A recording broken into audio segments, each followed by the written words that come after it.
Okay, so here's our summary for Book 11. And the book is called Drances and Camilla, although it's really primarily significant for the role of Camilla in it and also the funeral that we have at the start. So, in terms of the overview, here's the critical key events. The first part of it, the first 200 lines, is the arrangement of Pallas's funeral and the funeral events there. Off the back of the huge numbers of deaths in Book 10, the Latins and the Trojans agree a truce. And in the discussions, Drances makes an attack upon Turnus, blaming the war upon him. Turnus argues against him, and it looks as if there's going to be a sort of settlement or agreement that's going to resolve things, which was just going to be Turnus will have a duel with Aeneas, and that will work out who the main winner is going to be. As they're doing that and having this argument, and just as it seems like it's going to be resolved, the Trojans are seen advancing on the city. At this point, Turnus charges off to go and ambush Aeneas. He sees this as a chance to win the war by killing Aeneas. Camilla leads the Latin defence, and she kills huge numbers of the Trojans until she herself is killed. And you can see a moving representation of this from a lithograph of 1930 up in the top right corner.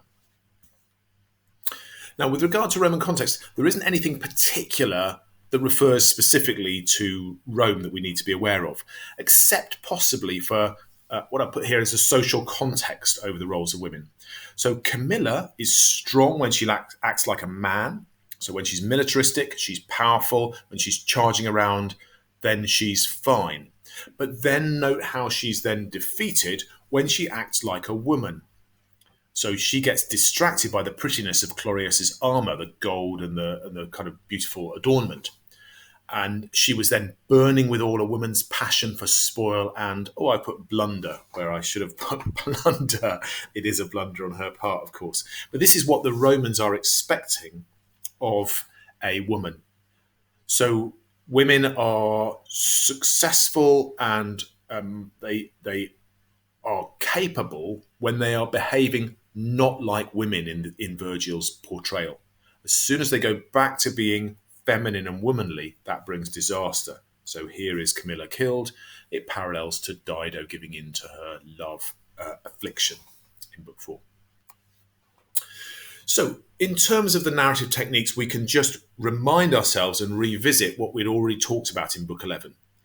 The first 203 lines where Virgil's creating that emotion for the funeral. So we start with Mezentius' only limited focus, which allows the majority of the focus to go to Pallas. There are different demonstrations of grief, as you see through the Trojan women weeping, Aeneas' guilt, Evander's pain, and don't forget Aethon's tears too. So we've got grief expressed in a range of different ways that helps us to understand what's going on. And then thirdly, there's the poignant imagery. Pallas's life is extinguished like the cut flower. Remember, he still looks alive, but he is actually dead. Aeneas takes Dido's robe and places it on Pallas's body. That link to the love affair finally being communicated across how powerful the death of Pallas, how powerfully it's affected Aeneas, shown by his sacrifice of the robe of Dido. And then the funeral pyres slowly extinguishing on the beach.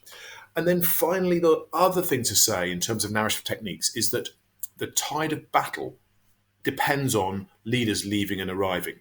So as leaders arrive, they become stronger. As they leave, their sides become weaker. The death of Camilla sees the Trojans scatter the Latins. In Book 11, Turnus's ambush ensures that he's taken away from the fighting, isn't it? So that means that, of course, the Trojans can't be completely victorious. Turnus is busy somewhere else, and therefore we build tension by delaying the final confrontation. Aeneas can't capture or fight Turnus yet. It will have to be delayed until Book 12. And then finally, in terms of character developments, a couple of things to pick out about Aeneas and about Turnus.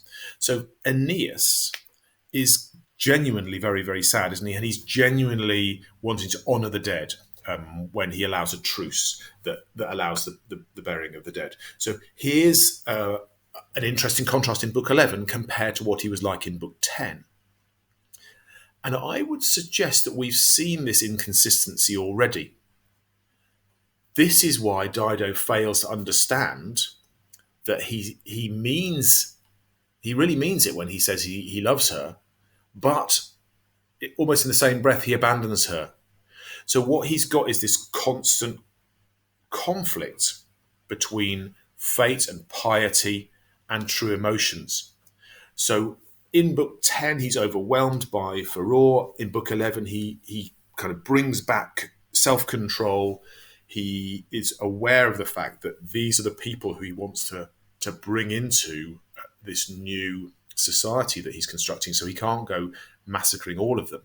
So this conflict between him and within him, between his piety and his pietas and his emotional life, are really evident in book 10 and 11. Turnus has a more consistent personality, but he is a bit one-dimensional. So in book 11, he's portrayed as stubborn, temperamental. His motivation moves slightly in the sense that he's no longer fighting for Lavinia. He's now thinking about himself. How does he get seen? And he becomes quite reckless, doesn't he? It seems like he's self-destructive, despite warning signs from the gods. Now, this is going to be interesting because we've got in book 11 a kind of Turnus who is just fighting in almost like an old Greek style for glory. And we're going to see in book 12 how that's challenged and how that maybe changes. But there's our summary overview for book 11, just to give us a complete sense of what's actually happening just before we get to climactic book 12.